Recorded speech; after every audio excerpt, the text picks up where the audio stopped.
he didn't go to the store. Because he walked and went over there, then he's coming back. As I said, he did introduction. And then there's probably you want to do it? No. The good is just full of. Oh. No, Margaret, here he comes. I still got Jamaican life instructions. What directions were to know?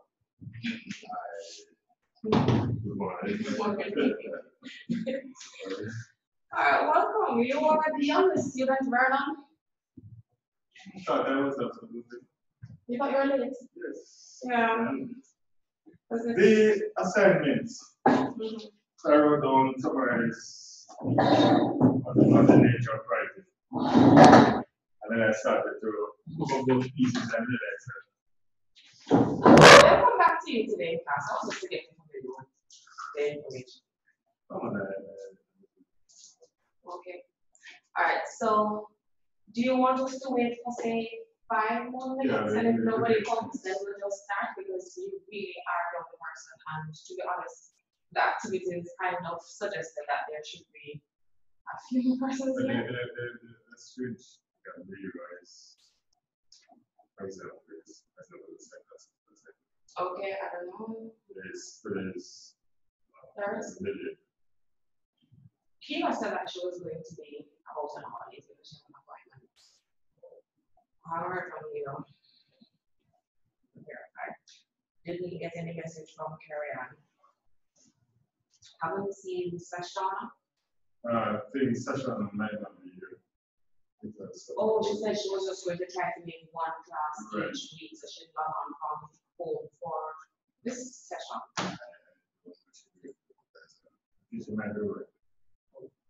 And then there's Dorma, who was on Tuesday as well.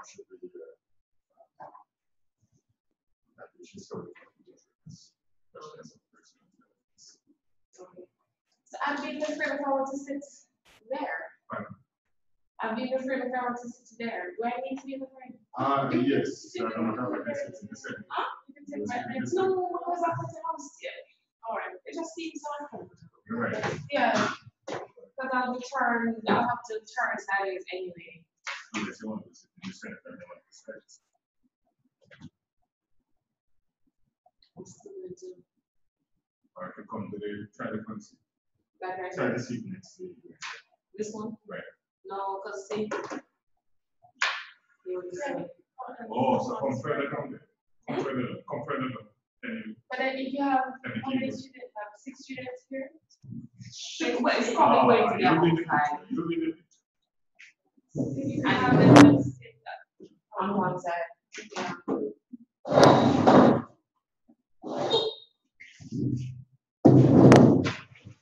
see the further down the area.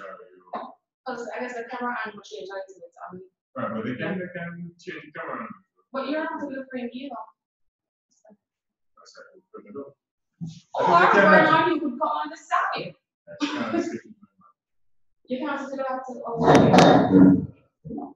Oh. That's perfect. You red shade too? I was. Red shade? That normal shade? Yeah. Yes, sir. Okay. Because that's where I put it up. You need the back. I can sit with your back to a wall so that you can see what's about it in the ninja. That's really great. And your back is. That's really And you're not defenseless. yes. It's a defense. So may I practice? Hello? There's no online, just one face.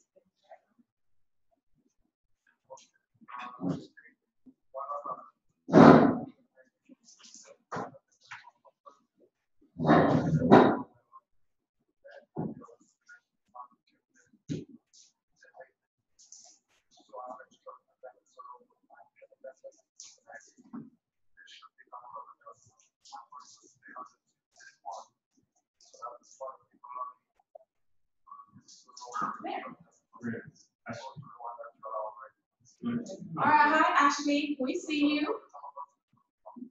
Okay, we're seeing, we're seeing. I better put you now. How are you? I'm Rona Williams, welcome. So apparently there was some mix up with the ID. So I'm just told I have 2 ID. different IDs, Zoom IDs, one for Tuesday, one for Thursday. So he logged in.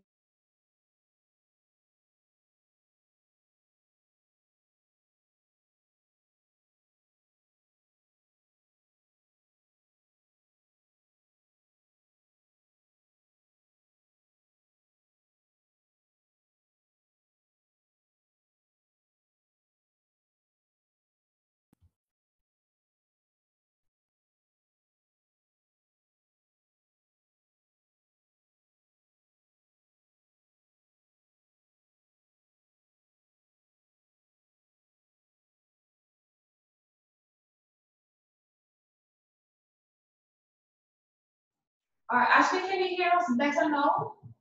When I'm speaking like this, can you hear me clearly? All right, Vernon, say something to see if she can hear. Good morning, Ashley. Okay, so you can hear us. Good. We're just going to wait a few more minutes for the others to log on because there's some sort of mix-up. So we're just wait a few more minutes. Okay.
So actually, I just saw your email.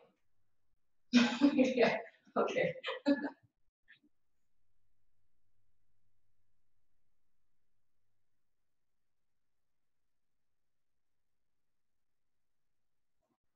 Did you get a chance to read through the PowerPoint presentation that I emailed out on yesterday morning? Ashley, you're muted still.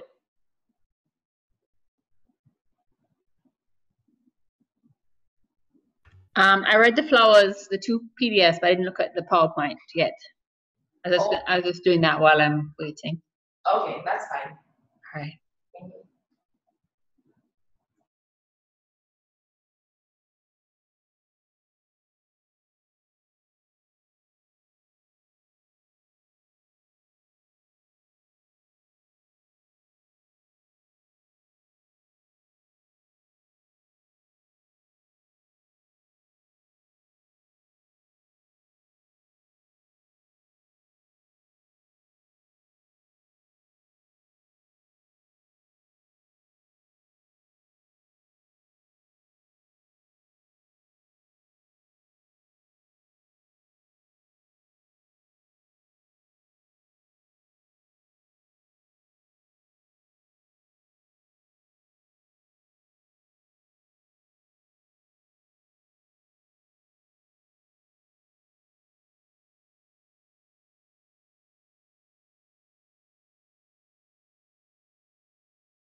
Hello, Ashley. Nobody is there? Vernon is with me. So Vernon all the way over the back. Okay, Kira is not there as yet. No, Kira has an appointment, so she apologized, or she sent me an email earlier apologizing. She'll be about an hour or so late. Okay, I apologize for my late start. I also had something to do this morning. Okay. I just got home. So, All right, so we have haven't you started yet, started? to be honest, because we were waiting for a few more persons to join. And that is because the activity that I wanted to start with requires at least two persons, really, not that you're going to be doing things together, but it will be two persons who knew what happened in the last class. So Okay. now that you're here and you're settled, right? You are. No, can I get like 1 more minute just to Go ahead. type? Okay. All right, thanks. Go for it.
All right, now.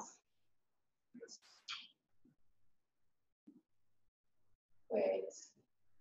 What do I want? Is this one?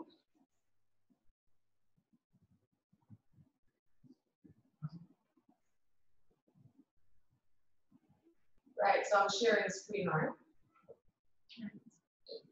Lero.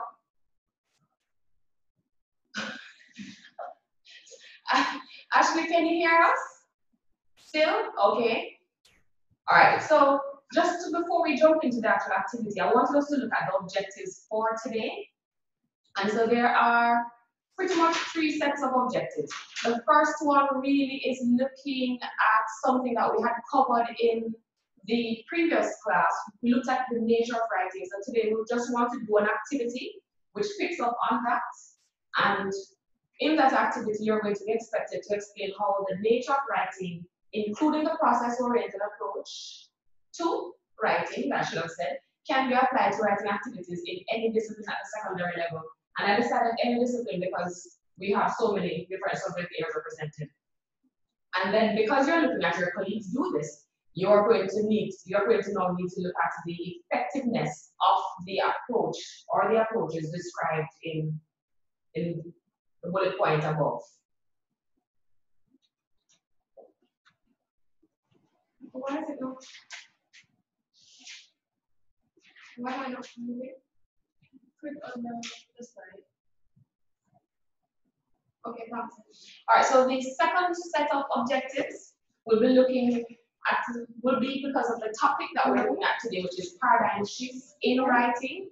And for that, we're going to discuss the paradigm shifts in the approaches to writing, which have occurred over the last 5 to 6 decades.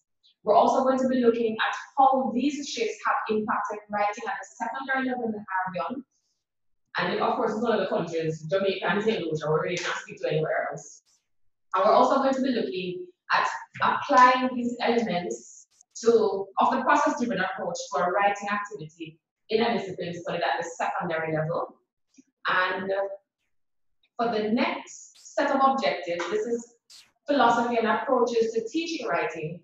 Really, you're going to be preparing a presentation here that explores your personal philosophy or your personal approach to how writing should be conducted at the secondary level. So we're going to come back to that in a little bit. I will share those with you. I think I lost it again. Yeah. So I'll share the objectives with you a little bit later on. I can email them to you actually, so that we can keep abreast of what is going on. And so we begin with the class activity.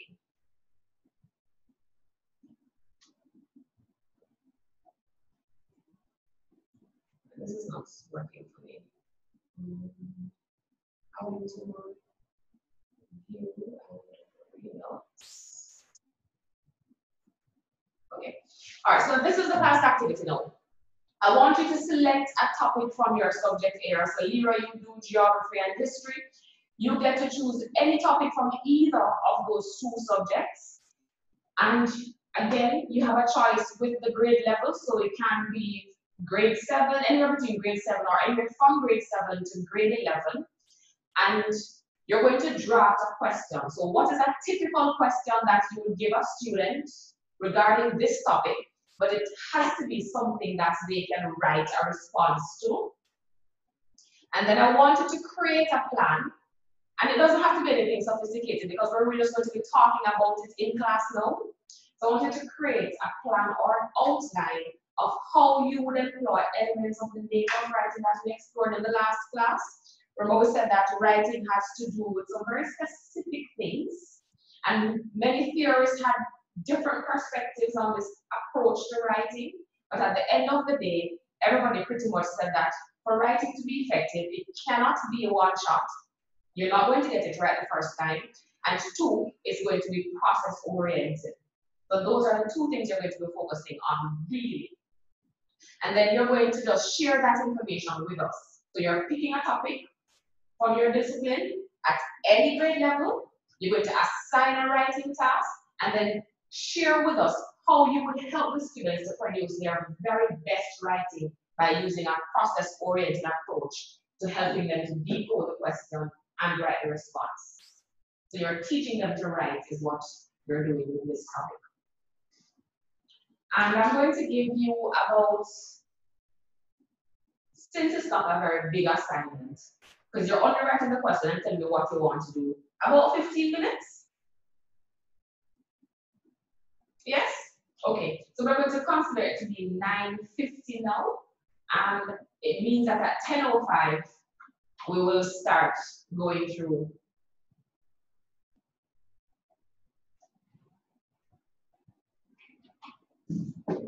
And during this time, please feel free to ask any questions you have.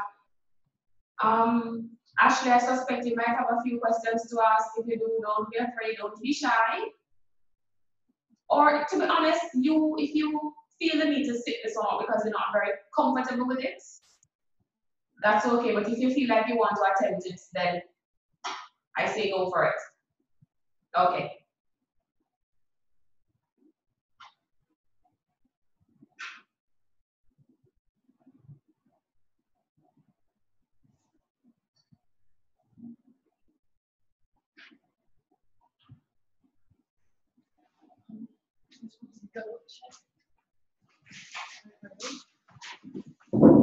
Oh. It was when I turned on the recording before going on.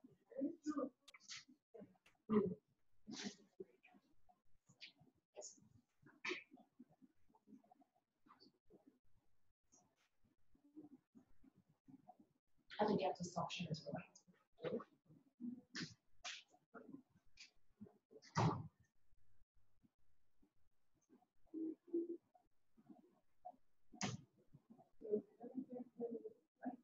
I think you have to stop sharing as well, because that's what we're going to do at the time. No, that's not happening this time. Right, so.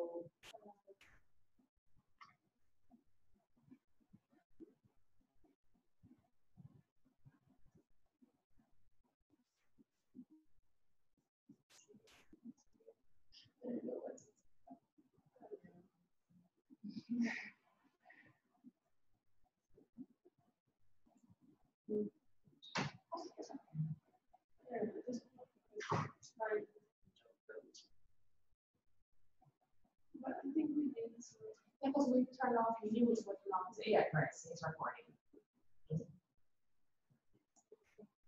We did this. Yeah. Okay. Thank you.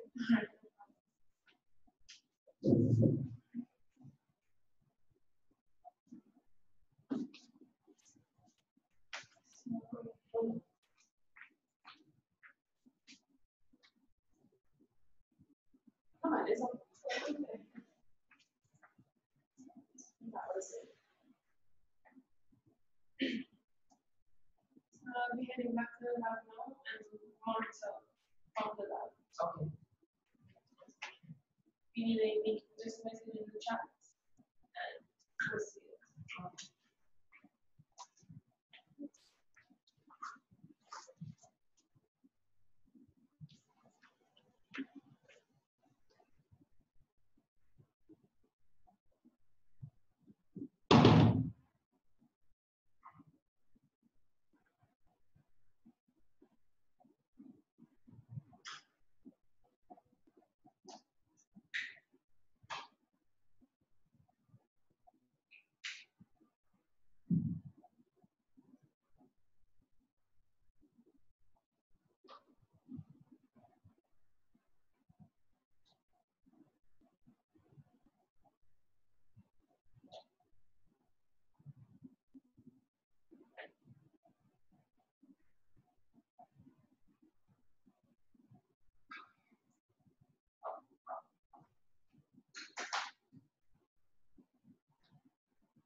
No.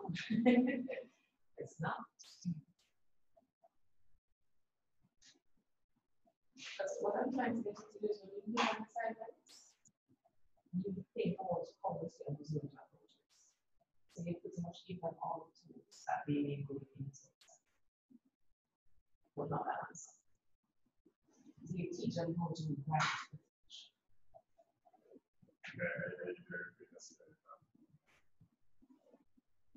I think that approach is going to work here because that's all I need. Yeah.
Alright, so you have approximately 4 more minutes to go.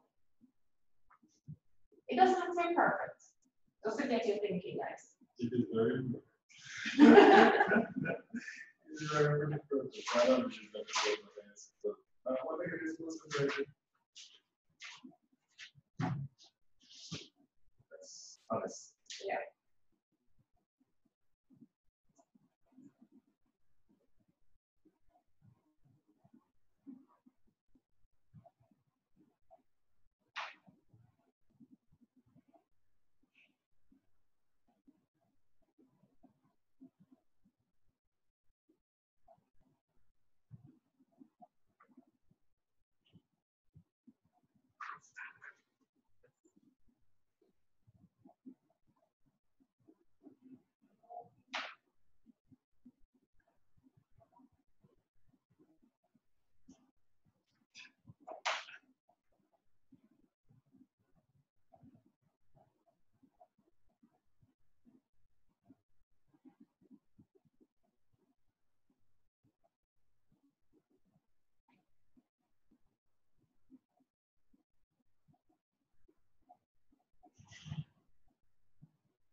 Don't go too long. Don't go too long. No, Oh, you're just like something.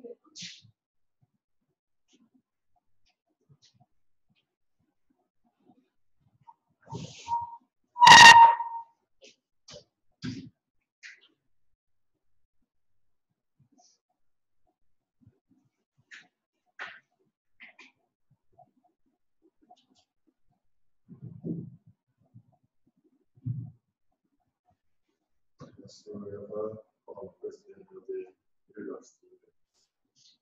He was president. They tried to remove him. Like a meeting. In this particular one of the trend was so on the when it was the debate was over and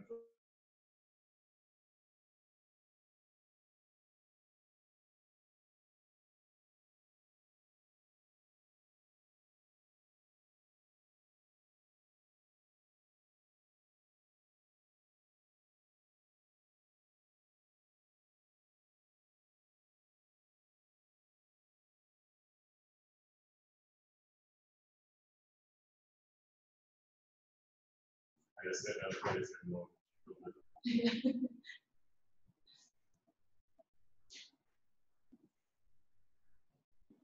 Part of the challenge that we will have is how to connect with you. Oh, but remember though that is unlikely that you use, when you execute, you use any one theory, or you can say that it is dominated by any one theory. Yeah. So, and I think you know that very theorist approach. But how often do we actually contrast? most times we don't. Most times we don't, because think of the communities in large classroom. I think it was doing the same thing when you bring materials from outside of the classroom and engage the students with that thing, and even like collaborative learning. You put them in groups, you're not thinking that particular is collaborative. No, well, and there's something since Manchester, we have my experience, I feel like in champion.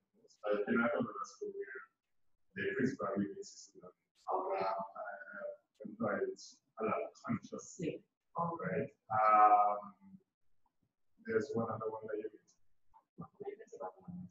community. Right. So since doing this course, I've actually consciously Incorporated. Right. Okay, good. So for example, the other days we're doing something for my baby.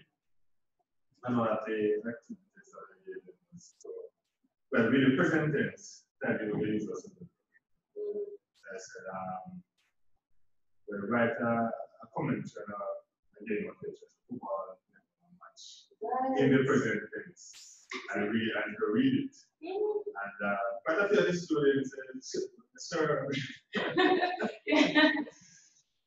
All right, guys, are you finished or mostly finished now? All right, good. How did you find that activity? What were the challenges you faced? Because it's forcing you as the teacher to think about how the students will approach a question, right? So tell me, what challenges did you face when you had to try to work through how to teach the students to answer this question? I personally didn't face too many challenges. I don't know. I guess I need to go through what I did for you, and you need to critique whether I'm following the writing process or not. All right, we're going to do that in a little bit because the next slide here is that we're going to be evaluating each presentation really. So we're looking for some specific things and some, but these are things that we're going to focus on specifically. Ashley, how was it for you? It was pretty easy because that's what I teach. I teach English and writing, so it's something that I'm quite familiar with. Okay. And I'm a big believer in the pre-writing, writing, and revising process. Okay, lovely. And what about you now, Vernon? How was this for you? Well, really, I was trying to answer to produce something according to the specification. Right. Right. I'm not exactly sure on that, so you do it. All right. But I'm not a pre-writing person. I'm a one draft. And you just go. And that's it first. But I can see the benefits of writing several drafts, because in this particular exercise it has to do with writing short stories. All right, wait a minute.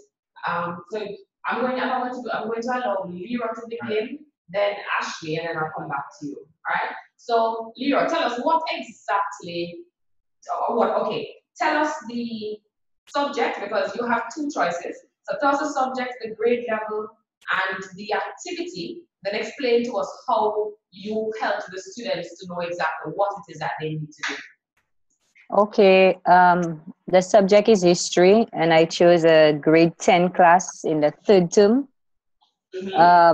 And while currently doing resistance and revolt. So the question, they had to create an essay with 25 points out of this question. How effective were the forms of slave control in the British West Indies upon the enslaved populations? Okay, so in order for them to create an essay, in order for them to write an essay, the first thing I said that I would do is encourage them to do mapping with the broad headings of the types or the methods of slave control on the board. So probably I would put on the board slave control in a broad circle heading, and then map out, put lines coming out from it. So I'll tell them what are the types of slave control that you know, and they would tell me things like physical, psychological, social, religious, slave laws, and I would put it in each of the other headings, like they're creating a map. And from these headings, I would help them to create other maps again. Okay, so yes, so that's a mapping exercise, yes. Right.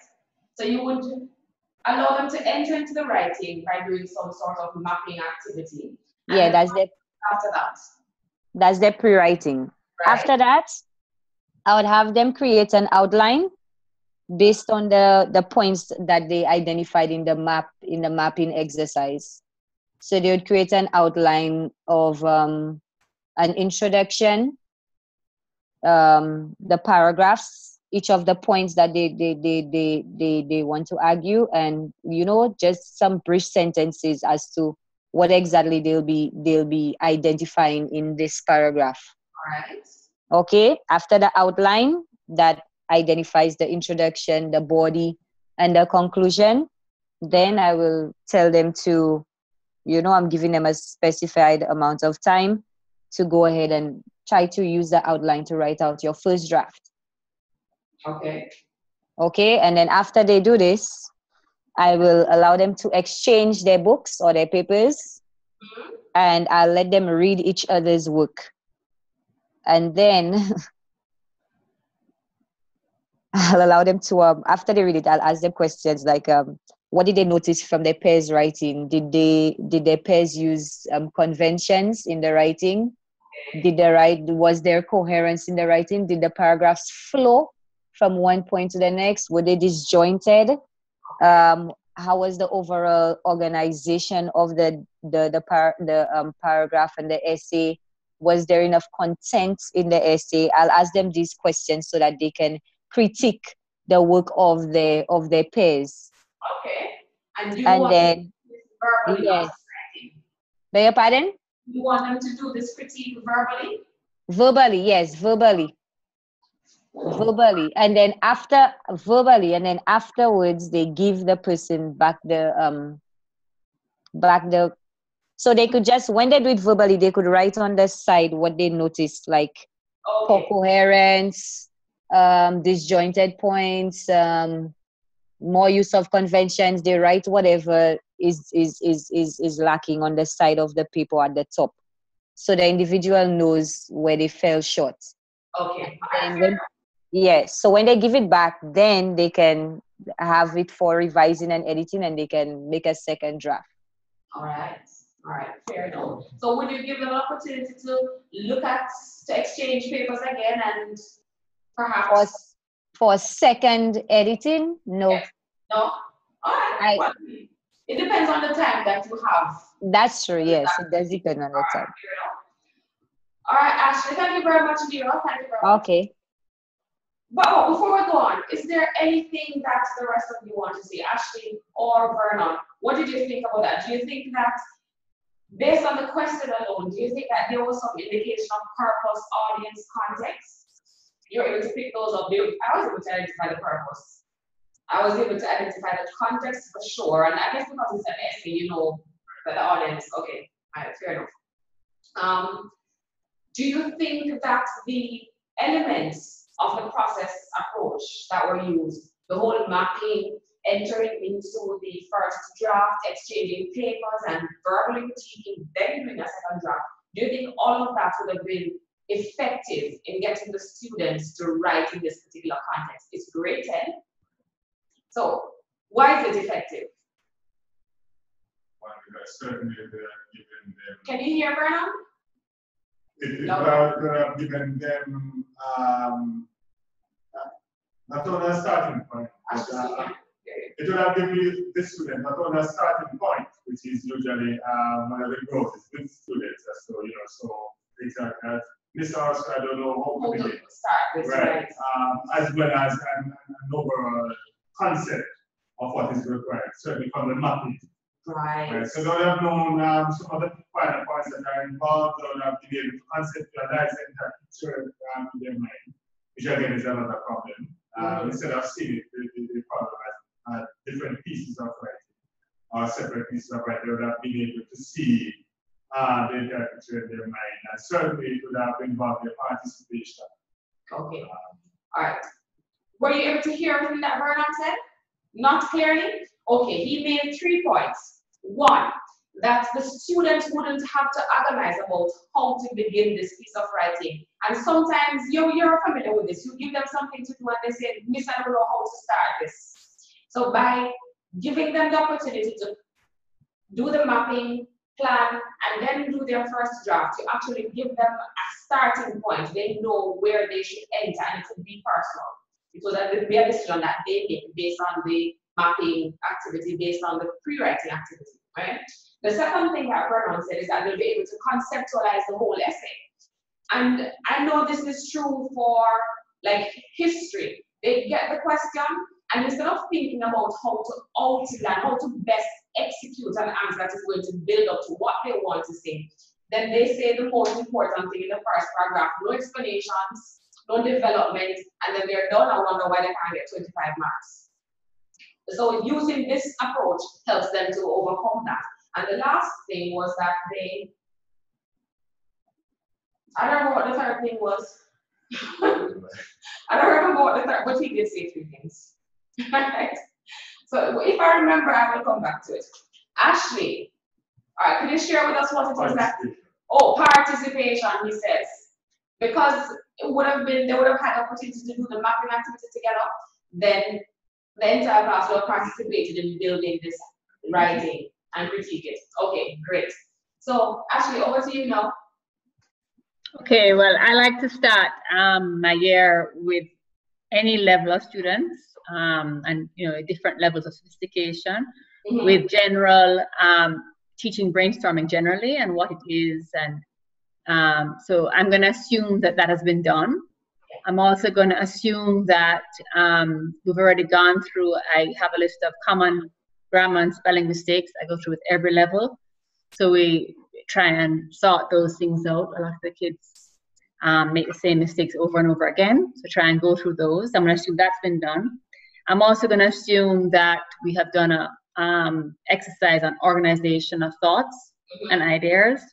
Try and, in a very tangible and graphic way, discussing the whole thing of that writing is, or organization of ideas is very scientific, that you try and group like things together and the difference between an idea and an example. So I'm going to assume that's been done as well. So all that groundwork has been done. So therefore, it'll be a matter. So mine was for a 4th form class early on, because I find persuasive writing is one of the easiest essay writing to teach because everybody has an opinion and likes to have their opinion to be heard. So I'm going to, what I wanted to do was use a topic like cell phones should be used in school, be allowed in school, and it would be a persuasive piece addressed to the principal of the school. You have to agree or disagree, writing a 5-paragraph essay about 500 words. We'd also assume that I've taught the Berger model of introduction. What an introductory paragraph is, we'd revise it, because of course I've been taught this over a number of years by 4th form.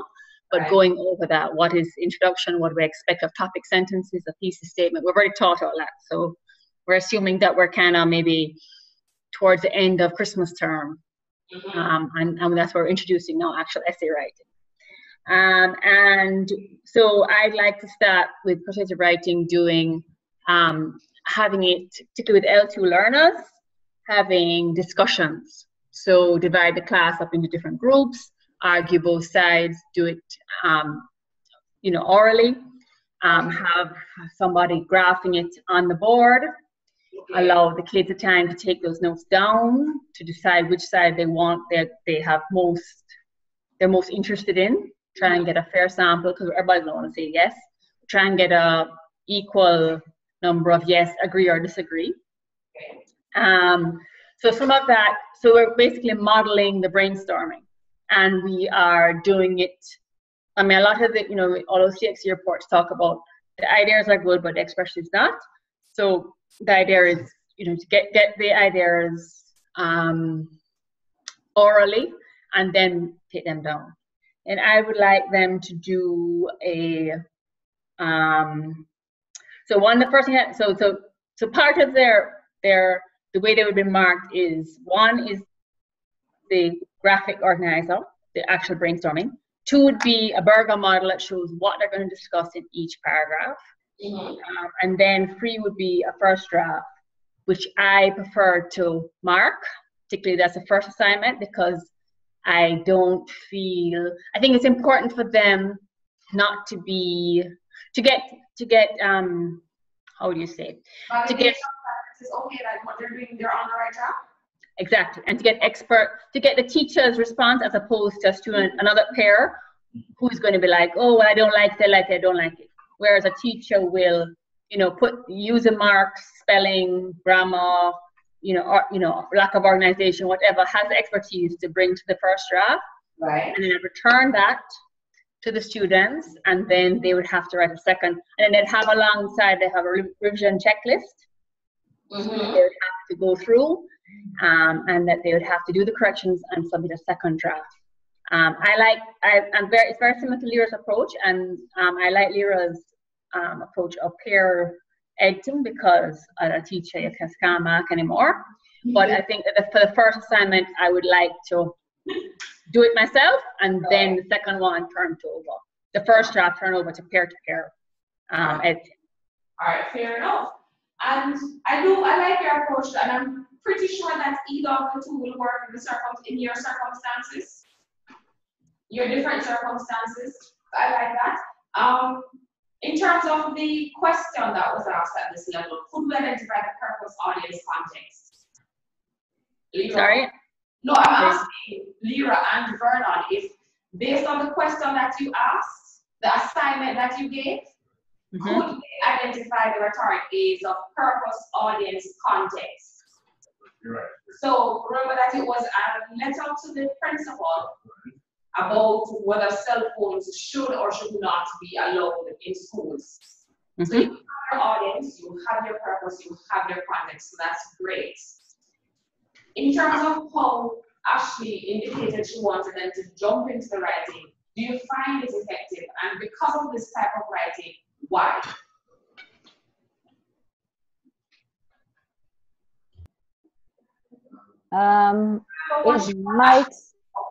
It might, allowing them to jump into this type of writing straight away might be a little hectic, because what happens is that this is a very burning issue for the students. So they have a lot of thoughts, a lot of ideas. And if they just get to jump into the writing, to me, I'm seeing a lot of, I'm not seeing coherence. I'm seeing a lot of ideas just being put down on paper. And yeah, that's it. To me, they might not be able to put it down into points and argue the point properly and then continue to another point and whatnot, but their writing might be very haphazard. Okay, but remember what Ashley said is that the first thing she's going to do is what but she said they're supposed to have a prerequisite knowledge of something, of course. But I don't know what that thing is. Oh, those are all conventions of writing particular to this type of, the conventions particular to this type of writing and just structuring essays, just generally.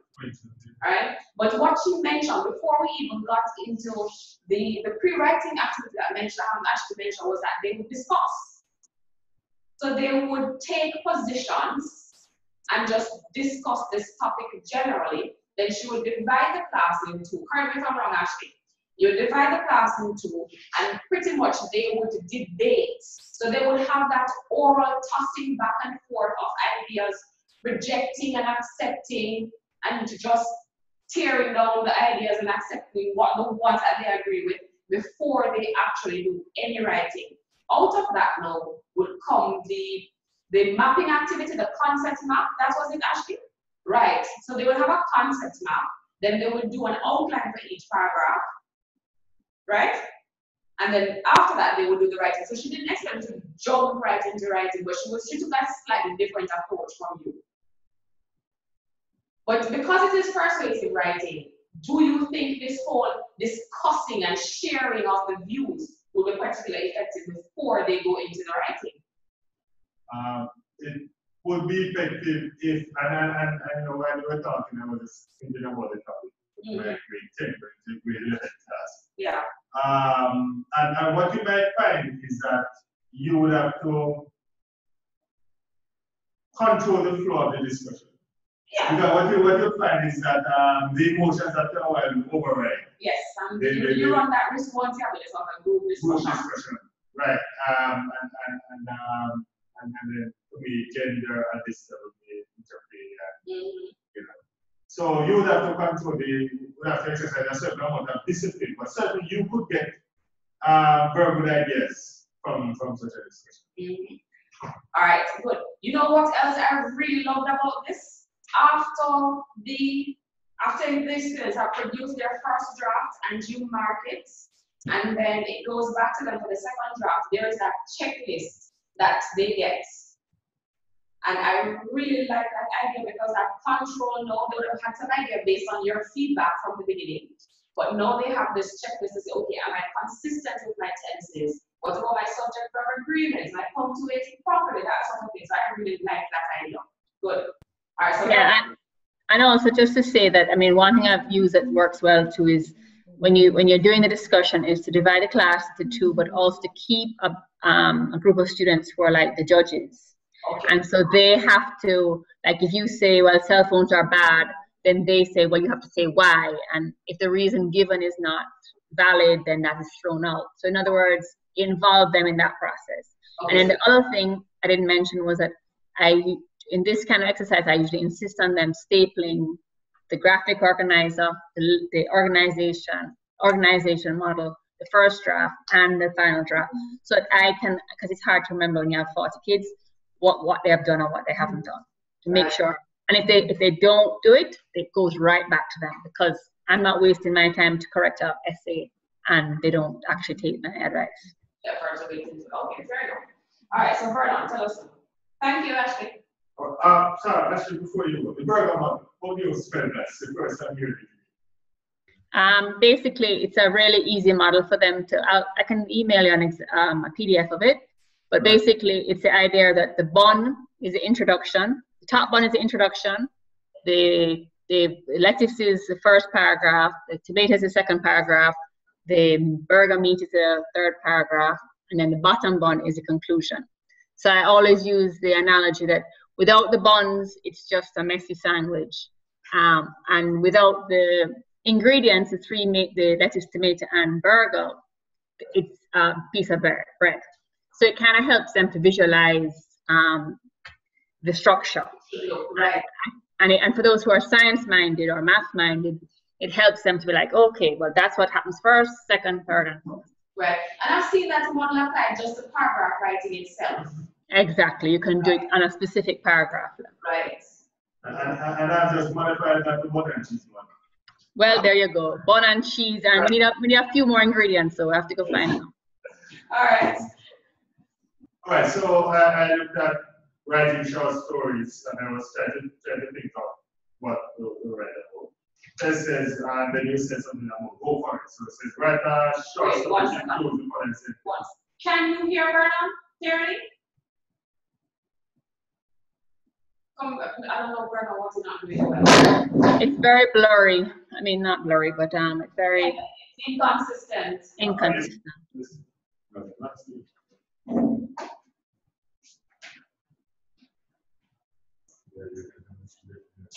All right, are you here to know? Yeah. Right. So what I have was right now short story, which includes the following sentence, go for it. And I actually, at this point, I actually think the class, I provide a skeleton. I don't like to call it an outline. Because I think part of it is, again, is the students are always asking, how do we start? What do we do next? What do we do after? That's what I found from teaching, previous years teaching adults who left school a long time ago and then they have to come back to say evening school or something like that. So I have the description of, first you do the description of the setting, then you do the description of the major characters, which you limit to 2 or 3. And those are interchangeable, depending on how you want to start your story. Maybe start with it, maybe it's driven by the atmosphere. And those are the setting, so a typical sexy story. So this really is for grade, and I'm thinking of my grade 10 students who are going into grade 11, because this is the topic that I'll be starting with. So it's interchangeable. And each of these elements are 2 or 3 paragraphs, depending, because we're trying to work according to the limit of the 60, which is 400 to 450 words. So it's a description of the setting, then description of the major characters, and that for the story limited to 4 or 3. And then we are drifting into the direction of the story, which has to do with dialogue. usually emotional dialogue. We set the stage really, and then you go into the main physical conflict of the story, not necessarily physical. It could be man versus man, man versus nature, the effect of nature on a community, so forth. Then, you know, that builds up to the climax, and somewhere along the line, we try to employ a twist. I'm a great believer that if your story should be different from the 50 other stories that the market is marketing, then there should be a twist somewhere, and then we go to the conclusion, which is one or two sentences. So that's my skeleton. In terms of the actual process, with from the start with free writings and the students, well, this is what you're doing, you know. So just write whatever comes to mind. Just whatever you're thinking, just let it come down on paper. Don't worry about whether or not it fits the requirement. Just let your thoughts flow, and then I'll give them a certain amount of time, say 20 minutes. If they are unable to start, we might brainstorm, do some brainstorming to get some ideas that has to do with the topic. And from that, I encourage them to write a first draft that is, in other words, it's an undisciplined first draft. It has nothing to, it has to do with the question, but, and it should, the basic idea is that it should include all the elements of the story, the setting, the characterization, the action of the story, the plot, the conflict, the climax. So I'm looking for those, but I'm not necessarily focused on the grammatical correctness of the story. So students should pay attention to delivering the content, the elements of the plot. And then afterwards, you know, we might ask, take a sample, ask them to read it, subject it to peer critique and to review, and generate a discussion from that. And we use that basically as a marker. Then we send them to the second job, they focus on sharpening up the details. So for example, if you're describing the setting and you want to describe the beginning of a destructive hurricane, have you used the adjectives? Right, the devices that really brings out that imagery. Are you using words such as bad? Can you make it more? Can you make it sharper? Can you use other words that really builds a sense of atmosphere? So we focus on sharpening details for the second draft, and building, focusing on the delivery, the elements of the plot. Can you use shorter sentences to really build the sense of suspense or the sense of panic? Do you need longer sentences here? Do you have a twist? And so for that one, I would want to market myself to see really is it that they have accomplished. And then the third draft really is focused on grammatical, ensure that the grammatical is. So once they have the elements, once they have an idea of what to do, then the third draft really is ensuring that the grammatical elements are there. And again, I would have to. Okay, all right, so let's see if we understand. So you provide them with a skeleton, and you don't want to use the phrase outline. You don't want to use that word. So you provide them with a skeleton that helps them to understand the areas that they need to cover in the story, all right? And then the next thing is that you engage in free writing. So you tell them to enter the story at any point, whether it is a discussion of a description of the character, a description of the setting, the atmosphere. So they will enter, they choose where they want to enter. And then once they have done that the first free writing, which is the first draft, then it goes to peers. Right, so it's peer critique. Then it comes, they rewrite, it comes to you. You look at particular things, you tell them that they need to sharpen up some things. And then they do the third draft, comes back to you. And for this one, you're looking specifically at the grammar conventions. All right, fair enough. All right, okay. Any thoughts? Ashley, Leroy? Well, it seems like a good method because it had purpose. the audience was identified. I mean, they know that they're writing it for the teacher to correct. What was it? They were writing a setting. They were writing a short story in which they had to use a particular phrase. Go for it. They had to use the phrase "go for it." Go for it. Right. So that phrase means. So was it a descriptive piece of writing that they had to end up doing? Oh, so in short story writing, you have to describe particular elements or describe particular things so that you can evoke a response from the reader. So if I want my character to come across as somebody who is describing. Right, so if you want the character to be someone who's bumptious, I remember using the term bombastic. So you might imagine someone in a rumba holding up his dancing video while speaking loudly about the din, swaying from side to side, tipping on the toe to make a particular point. Right. So that sort of description is what he's talking about there. Okay, I like the fact that he stopped for one of the revising and editing phases so that they can identify if they could have used better words, bigger words, etc., etc. Okay. To describe the setting of the place and whatnot. That was a good one. All right.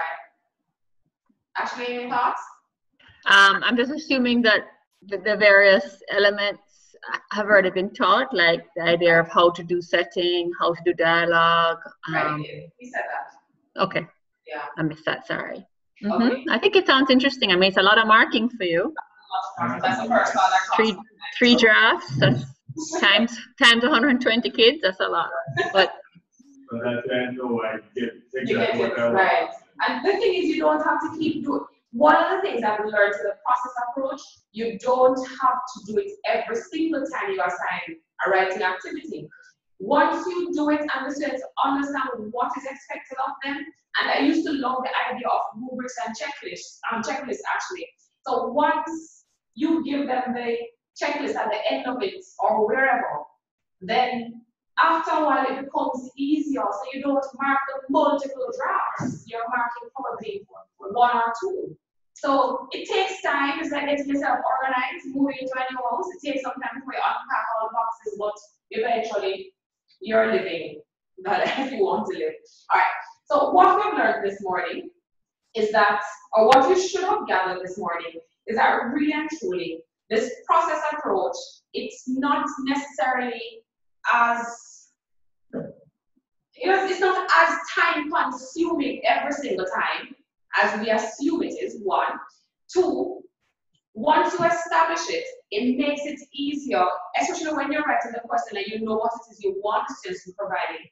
When you work through this process for yourself, then you're better able to guide them in their writing. You become stewards of their writing, and you're helping them to become stewards of their writing too, right? And this is going to be applicable across all the subject areas, not just English. But more importantly, if you do it in English and do it well, then it means that Lira, your job is not as hard because what you're doing really is reinforcing. So that is what we're hoping will happen, this whole writing across the curriculum. All right, good. Yeah, but I want to say is that one of the things that I think as a team of teachers we need to be more vigilant about is that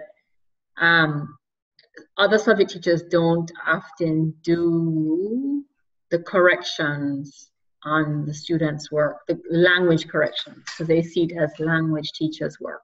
Yes. So like if they see a spelling error, they don't correct it or even mark, to put an SP on it or some kind of editing mark on it.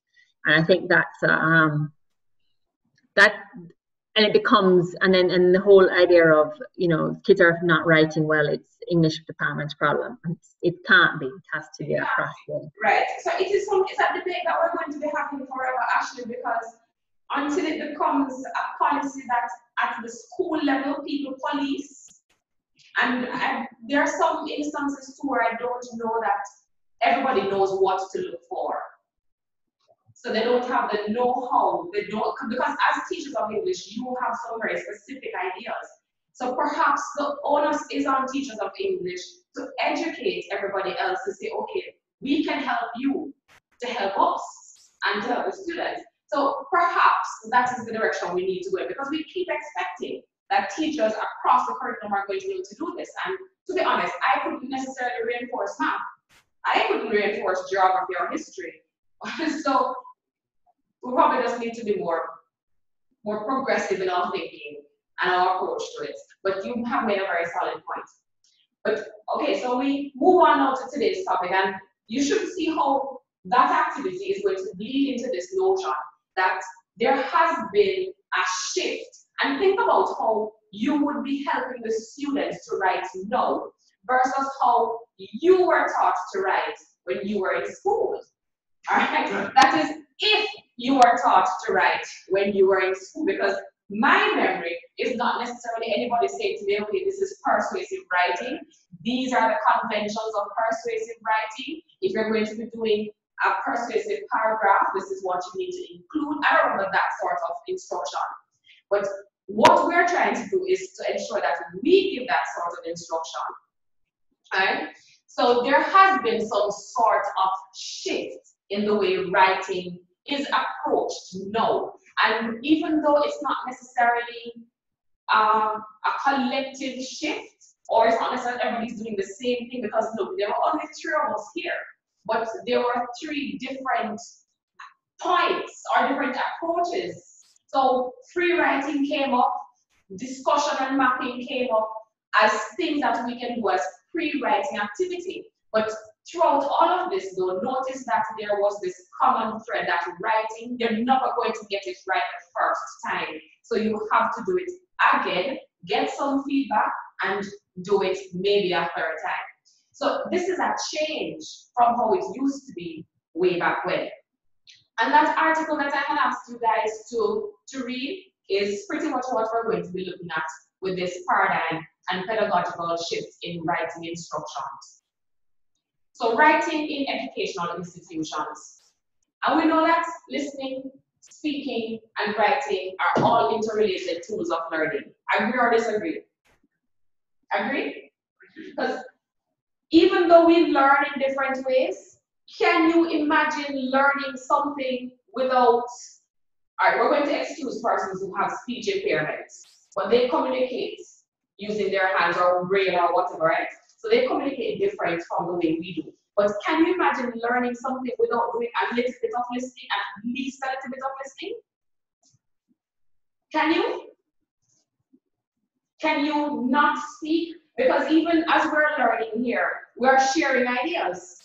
Because if you don't talk about it, how will you know that there are different perspectives? How will you know that there's a different slant on a perspective? So you learn from speaking as well. And of course, the writing. Why is the writing very important? Anybody talk to me? It allows you to fully express yourself. And it also tends to generate thoughts that you did, bring to the fore thoughts that you didn't know that you had. All right.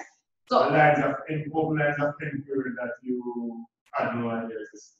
You heard what he said? Okay, good. So pretty much the writing is also important to this idea of learning. But more importantly, do we not all write an examination? We're going to write examinations, right? So writing really is the end product that we use in educational institutions. This is how we're able to evaluate whether a student is thinking, because in an examination situation, you give questions that ask specific, reflect specific context, specific situations, and from that, you're able, or you should be able to determine how that student is thinking and processing information. You should be able to determine what knowledge that student has acquired over a particular period of time. And then essentially what this does is it helps you to evaluate the degree of learning that has taken place. So the writing in and of itself becomes a very important tool to showing that learning has taken place. And next, let me just minimize this. What did I want to get it to minimize? All right. Writing is crucial to any and every educational institution. And think about it. Even when it's preschool or kindergarten level, all the way through primary, secondary, tertiary, there has to be some element of writing. So at the preschool level, chances are you're learning how to form letters. Primary school, you can probably spell your name by grade 1. No, you can spell your name before then. But you can spell and write your name probably by grade 1. Let's put it at that point. And you learn how to put words together to make sentences before you leave primary school. Chances are you're able to organize these into coherent bits of compositions about yourself, about your community, or specific things, right, that are applicable to your age. And as you go on, notice that the writing becomes more sophisticated and it requires you to think outside of self. So you're really moving, writing really should be scaffolded the more advanced your level of education. So because it is so important, we have to consider how we teach writing. It shouldn't be haphazard and it shouldn't be accidental because we don't want the students to generate haphazard work and we really don't want what they do to be accidental because it means if they do it one time, they might not be able to do it a second time, right? So I'm not enjoying this. Teaching of writing, which is really composition. What exactly is it that we know about the teaching of writing way back when, 50, 60 years ago, versus what it is that you're able to demonstrate now? And when we discuss this, we're really going to be looking at that article about writing instruction, changing views over the years. Do you see why you had to read? Okay. And everybody's with me so far? Yes. We're okay? All right. So in the early 1960s, we know that the National Council of Teachers of English, and this is not a local body, this was in the US, commissioned a study to find out what exactly was known about teaching composition. And the fact that they commissioned this study is an indication that there is, or there was some recognition somewhere that writing is important to learning, right? And so they wanted to find out exactly how this is being conducted in schools. The results of the report entitled Research in Written Composition by Braddock, Lloyd Jones, and Shore, commonly known as the Braddock Report. So that's what came out of that, and it was a point that it was something that people kept referencing over a period of time because this was really what they had as information that they could respond to, or at least reference. And so we're going to look first at the 1960s, 1970s, and 1980s. And this is where you come in now. So you read this. Tell me some of the things that you were able to you didn't go so far as to, you didn't, wait, Lyra, did you read this? Day before yesterday, let me see, I think, right, is that writing instruction changing views over the years? Yes. Okay, well, what happened, I think I remember that in the 1970s, 60s, they said that there was a product-based, it was product oriented and not process oriented. So what was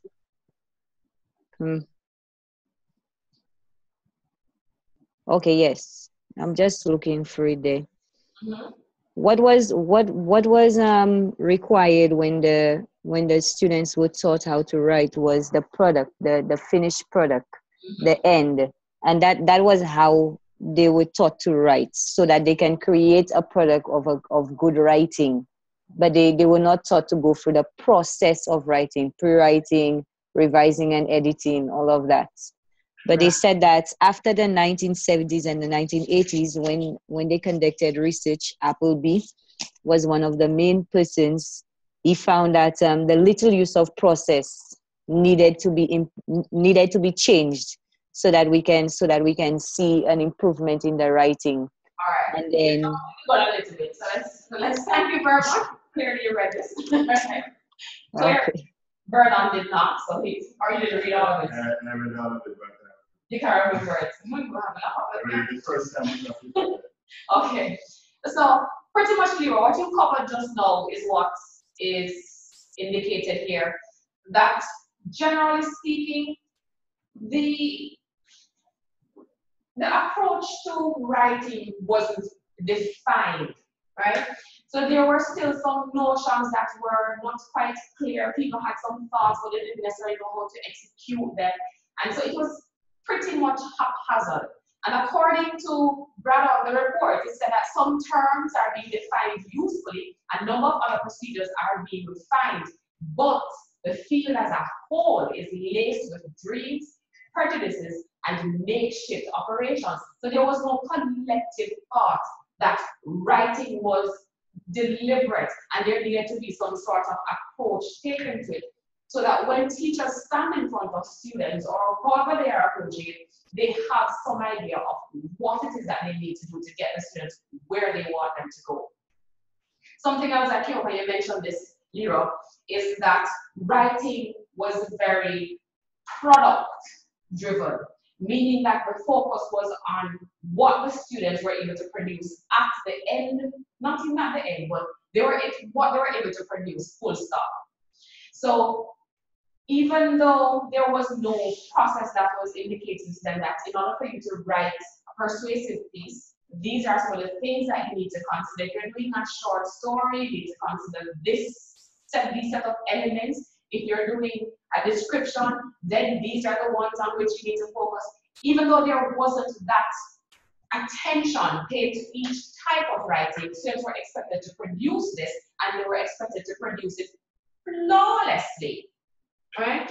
And I suspect too that what came out of this was pretty much a restriction on students, and I can only assume fear, because I keep thinking back to my days in school, and it wasn't 60 years ago, mind you, but it was long enough that if some of this is very similar, or at least very familiar.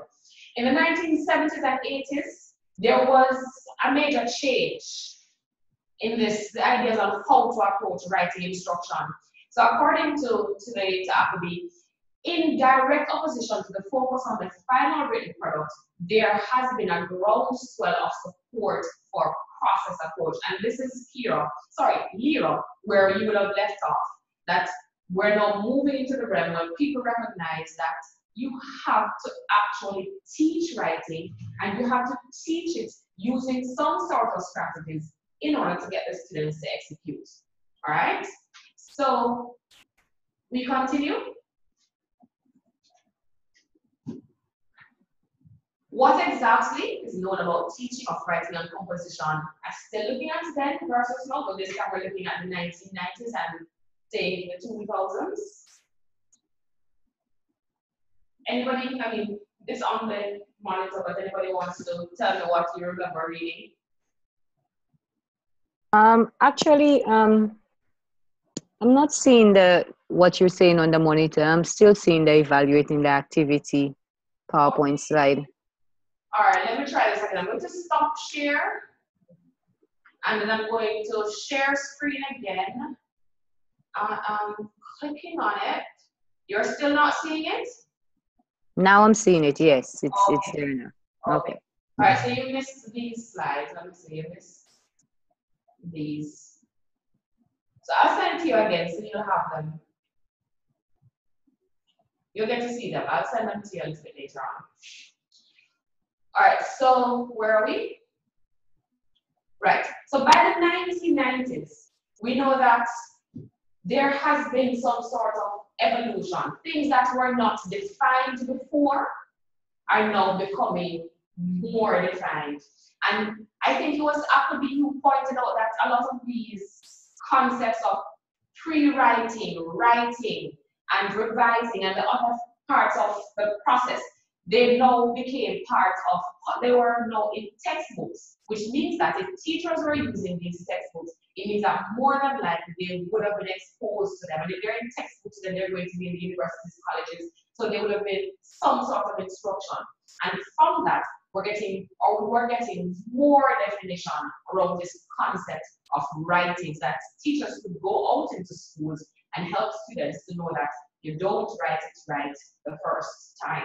You would have to work on it, and you would have to do multiple drafts, exactly as you guys were sharing here, before you can actually get something that is satisfactory. So we know about this 5-step approach to the writing process.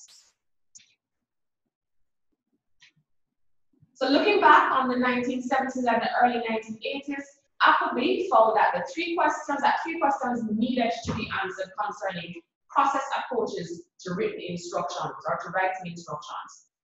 1, how widely had they been adopted by that time? And this is in the 1980s, I guess. 2, when adopted, how successfully were they implemented? And 3, when implemented, did they lead to noticeable improvements in writing? And I would just ask you to consider these 3 questions now and think about some of the students that you would have got. And just based on how they're able to write, is it clear to any of us that this idea of process writing is something that everybody does, that every single teacher does? Is it clear to us? Do we believe that to be true? No.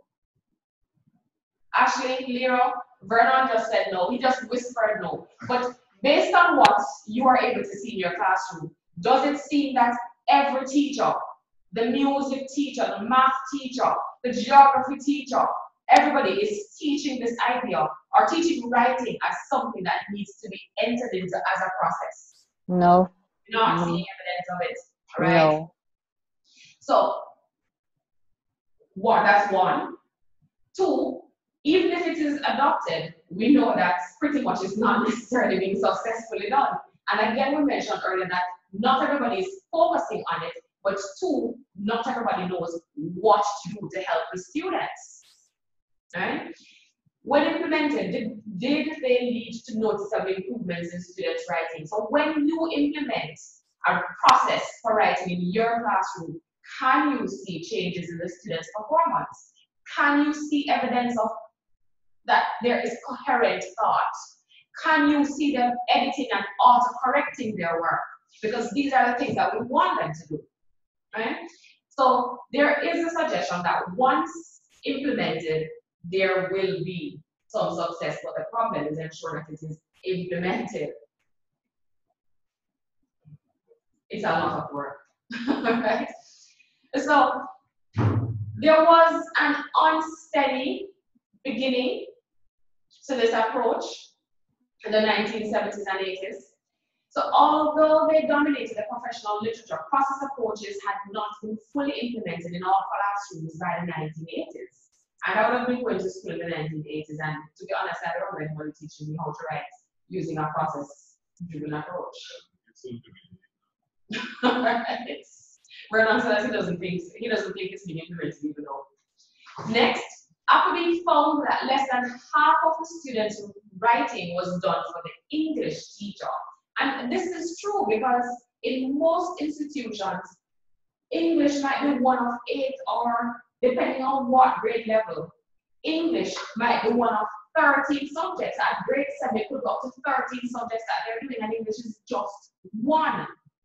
And at, say, by the time they get to grade 10, grade 11, then it might be 1 of 8, 1 of 7, 1 of 6. But the fact is, it is not the dominant subject. It's just the language that they're expected to use. So what it means is that if they're not getting quite all of their instructions in the English class, then some other people will have to be teaching the English strategies.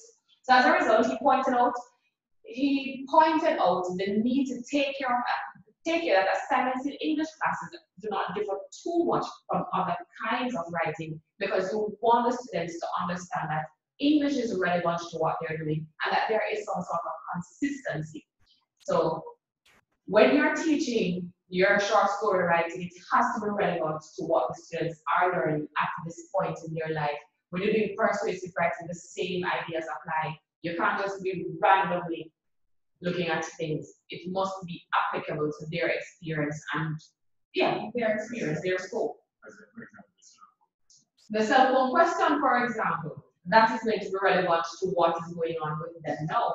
And because they're coming across this idea, they're looking at, it's just a reality that digital technology is in schools. So they have quite an argument for why they should take their cell phones to school actually. Furthermore, student writing all too often focus exclusively on textbook material. True or false? True. Very, very true.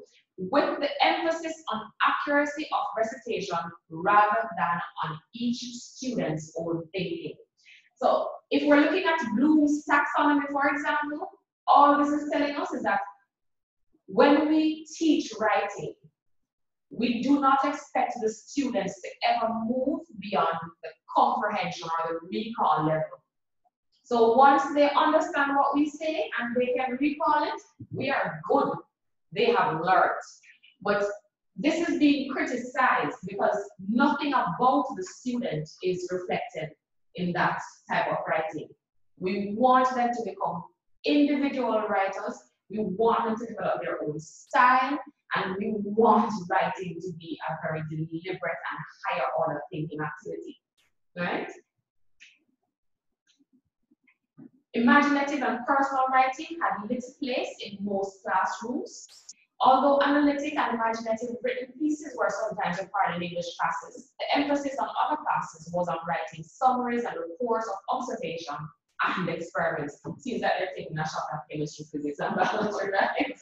But it's not necessarily false here, because in a lot of cases, the syllabuses or the curriculum that we're using does not facilitate the attention to the language. So it means that it's going to have to be built in by the teachers themselves. Are we all still here? Still paying attention? Haven't lost anybody? Any questions? No questions yet? All right, so we continue. Wait, I keep forgetting how to do this. There we go.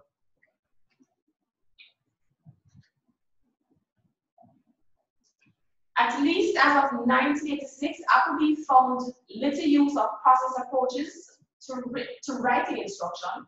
In particular, pre-writing often averaged no more than 3 minutes, and few papers went beyond the first draft. And even on the first draft, 60% showed no revisions of any kind. And think back to when you were in school producing your assignments. How much pre-writing did you do? Did you actually sit and plan and say, okay, these are the thoughts that I have in my head, and perhaps this is how I should arrange it? No, it's a homework you need to do tomorrow. And you just put something together, hand it off, and that's the end of that. Right? So that's really dismal. It takes a really dismal picture of writing. On the other hand, Appleby did find that a change in attitudes was beginning to emerge. He noticed increasing use of terms such as pre-writing, revising, and editing in textbooks at both the elementary and secondary level, and anticipated that increased use of such textbooks would lead to more widespread attention to process-oriented activities, which we have mentioned a little bit earlier. As a result of this study, Appleby hoped to develop a series of models of effective instruction, and also to find evidence that efforts to use a process approach pay significant dividends. I need to ask a question here. Is anybody here engaged in reflection when you teach? As in, when something doesn't go as planned, you actually sit and think about what went wrong and find ways how to correct it? You do? Okay, good.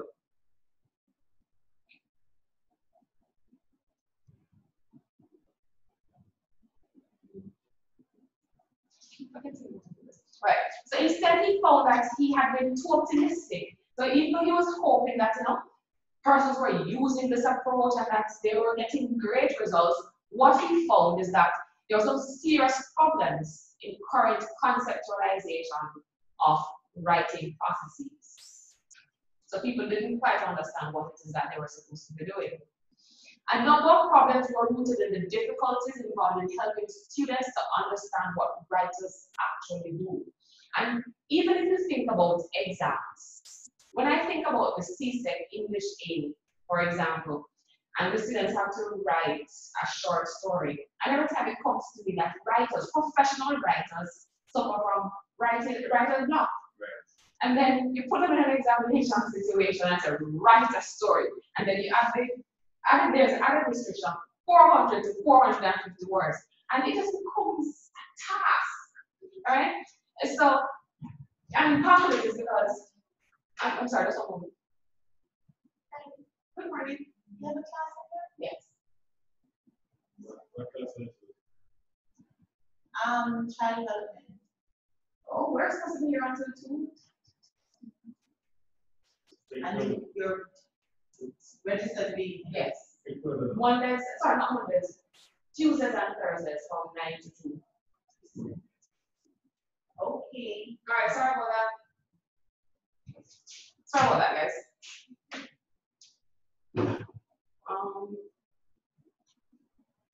In too many classrooms, the activities included in process writing became separated from the purposes they were supposed to serve.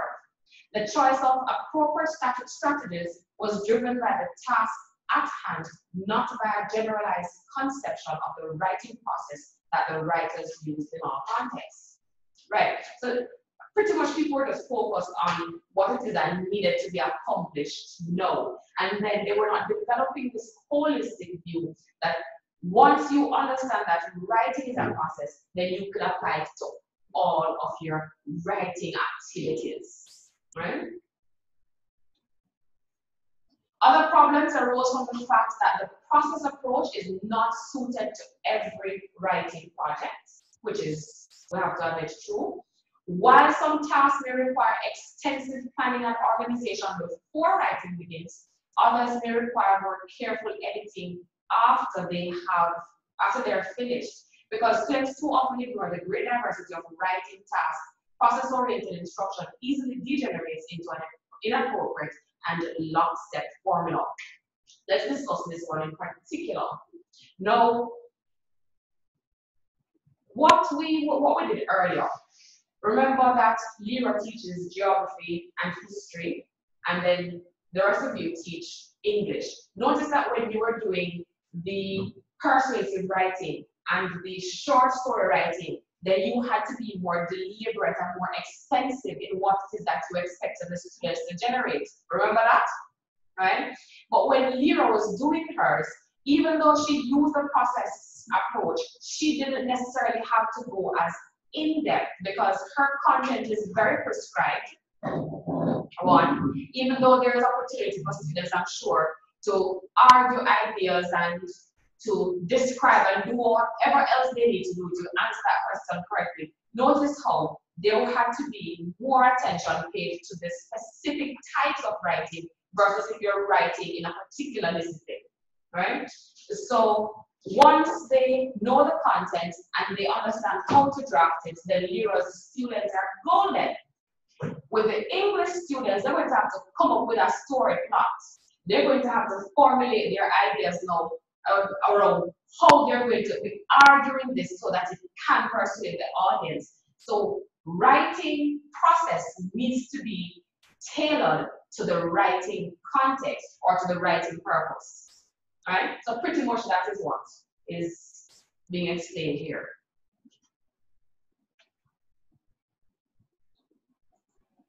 Obviously, process-oriented instruction is of little value unless it makes a difference in student writing. In order to evaluate the merits of process writing as well as other approaches, Hillox analyzed the results of experimental studies of writing instruction published between 1963 and 1982. So what Appleby is doing here is pointing out that somebody was challenging this notion of how process approach to writing can actually improve students' work. So a study undertaken by Hillox analyzed the results of experimental studies of writing instruction published between 1963 and 1982. Hillox considered 4 broad approaches. These are the things that he mentioned. 1, a product-oriented teacher-centered mode of instruction. Let's talk about this, because what this is very close to what we see in schools. So we know what it is we want the students to produce, and the teacher says, do this, do that, and the minute there's any deviation, there is a big problem because the students are not conforming. And when we look at some of our exams, because like GSAT now is being revamped. But when you looked at GSAT a few years ago, then it was very, you could almost predict how the papers were going to play out because they didn't really provide the students with opportunities to do any higher order thinking. Recently, they have been changing the socials for these questions, particularly so that the students can show that they are capable of thinking. The next thing he considered was individualized instruction, including tutorials and programmed material. And we still see evidence of this. So because there are learning management systems and there are cases where teachers actually give students tutorial sessions, they meet them after class, they meet them like on a weekend, so that they can really help our students identify their own weaknesses and move toward correcting or improving on these weaknesses. So sometimes it's that, but let's say that you have assessments. You have these assessments, these professional assessments, so that you can, for example, look at a student's comprehension level, right? And so you do that initial diagnostic test, and then that will identify the weaknesses. For example, they're not able to identify context clues or use context clues. They're not able to make inferences.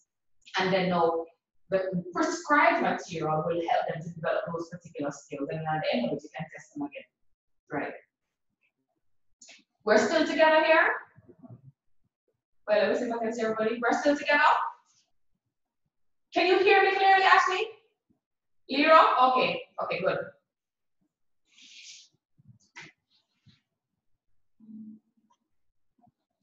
Natural process, this is the third thing that he considered. Student-centered, activity-based version of process-oriented instruction. So, we're seeing more and more evidence of student-centered classrooms where the teacher really is the facilitator. So the teacher goes in with very specific ideas of what it is, in terms of objectives, that is, what it is that he or she wants to accomplish. And there are activities that at particular stages within the lesson will help the students to actually get there without the teacher saying X, Y, Z, the end. So the student really works through, and this introduces a more problem solution, experimental type of approach to learning, because the students really have to do in order to find the results. And the last thing he considered was the environmental mode, a structured process approach that often involves inquiry-based learning and group problem solving. And again, we see quite a bit of this because we do put students in little groups and pockets to get them to discover things and to work through problems. So we might give them tasks, for example, do a newspaper when they're looking at a particular novel or some such. So views on approaches to writing instruction. Belongs to 1984 versus Appleby 1986, and these are the results. Kellogg favored the environmental mode and said that the process-oriented approach was the least effective of all. Now, imagine that. So he liked when he gave students things to discover for themselves and problems to solve for themselves, but that is not that's not a process approach to writing. And I see Vernon knitting his brow like he's wondering how you apply that to writing. I was wondering how you apply that in practicality. Yes. It could work for some subjects. Right. It could work for some subjects because, for example, if you're doing, if it's biology and they're doing a lab, then they can problem solve, they can do whatever.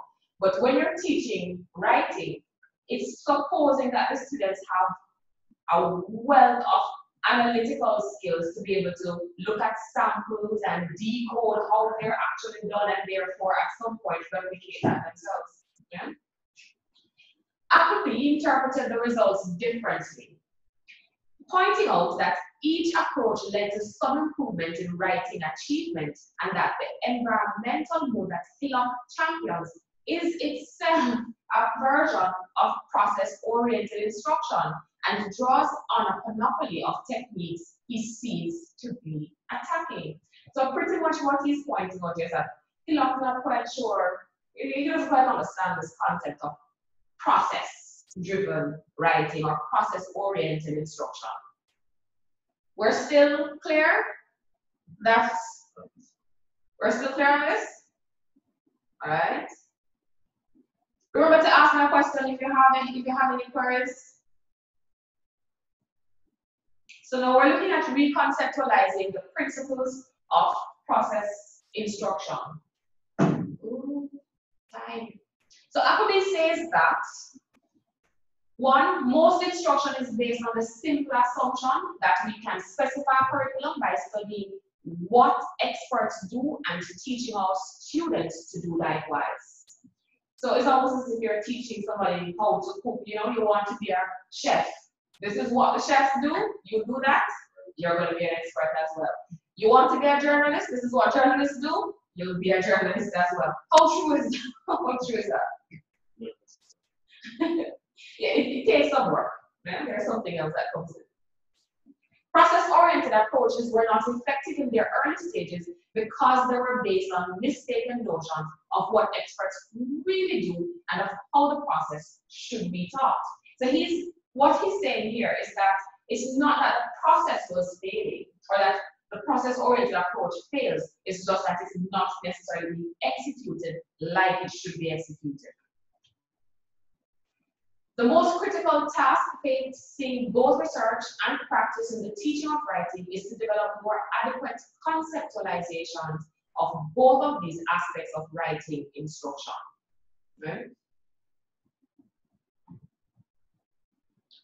A more adequate view of writing instruction should include these points. Therefore, writing processes must be reconstrued as strategies that writers employ for particular purposes. To what extent do you agree with this? Let's start right with this. To what extent do you agree with the notion that writing processes must be reconstrued as strategies that writers employ for particular purposes? I don't think I can hear over that. No, right. So I'm saying that I agree. So, for example, as a teacher of English language, if you're teaching concrete skills, you wouldn't necessarily be drafting and rewriting. The revision would not necessarily be as much as. It could be an essay. Right. All right. So the purpose determines which strategy is used. All right. Anybody else? Did you hear what Vernon said, by the way?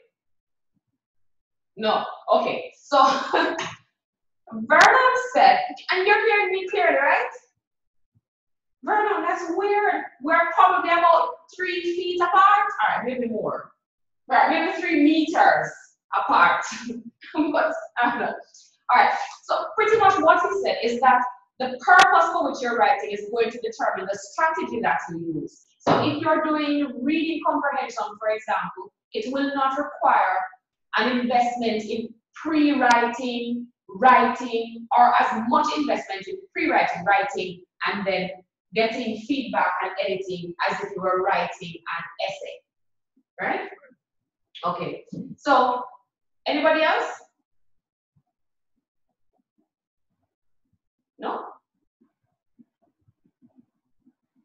Nothing else? Okay. So we carry on.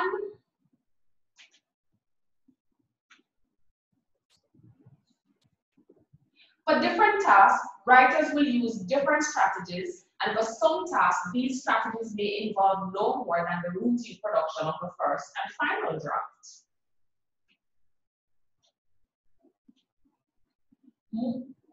more extensive writing routines must be recognized as problem-solving heuristics appropriate to write in progress. They are unlikely to be useful in writing about things or in ways the writer already knows well, right? So once you learn the procedure, the process, then you can determine when to apply them and when not to apply them. So if you know something or you don't need to go through the same process of brainstorming and whatnot, when you can just go into it. By taking this broader view, students discover that they can draw on a number of strategies, choosing those that best fit each situation. The use of process approaches would thus be tailored to suit each situation, not imposed as an unchanging formula. So you pretty much know, or you're making the students, once you have the process-oriented approach, once students are exposed to it, and once they become familiar with it, then they begin to make choices. And that's exactly what we want them to do. We want them to be able to look at a situation, assess how much they need to invest in it, and invest what is appropriate. So they are very deliberate about what they produce. We're looking at instructional scaffolding. All right, before we move on to this, do you want to take a few minutes? I can give you 5 minutes to go refresh yourselves. All right, so we come back at, it will be 12:30 for Lira and 11:30 for us. All right.